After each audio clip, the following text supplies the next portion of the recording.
కొడుకు చేసిన ప్రతిజ్ఞ తెలుసుకున్న శాంతనుడు తనకి ఉన్న శక్తితో దేవవ్రతుడికి ఇచ్చా మృత్యువు అనే వరం ఇస్తాడు. అంటే నీకు ఎప్పుడు కావాలంటే అప్పుడు మరణించవచ్చు అని. దేవవ్రతుడు చేసిన భయంకరమైన ప్రతిజ్ఞతో భీష్ముడిగా పేరు పొందాడు. ఆ తరువాత శాంతనుడికి సత్యవతికి వివాహం జరిగి చిత్రాంగదుడు, విచిత్ర వీర్యుడు అనే ఇద్దరు పుత్రులు జన్మించారు.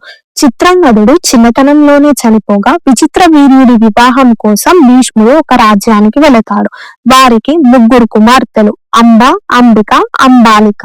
ఇక ఆ స్వయంవరంలో శైలుడితో పోరాడి గెలిచి అంబ, అంబిక, అంబాలికలను తీసుకొని తన రాజ్యానికి వచ్చి విచిత్ర వీర్యుడితో పెళ్లి జరిపించడానికి సిద్ధమవుతుంటే అంబ నా మనసు శైలుడికి ఇచ్చేసా, నేను ఈ వివాహం అంగీకరించలేను అని చెబుతుంది. దానికి భీష్ముడు అంబాని శైలుడి వద్దకు పంపిస్తాడు. కానీ శైలుడు నన్ను ఓడించి నిన్ను తీసుకువెళ్ళాడు, నేను నిన్ను పెళ్లి చేసుకోవడానికి సిద్ధంగా లేను అని అంబాని తిరిగి భీష్ముడి వద్దకు పంపిస్తాడు.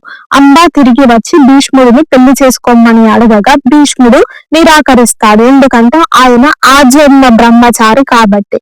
ఆ తర్వాత ఏం జరిగిందో తెలుసుకోవాలంటే stay tune. Until then please like, share and subscribe to my channel Pravikavya Tarangam. Thank you.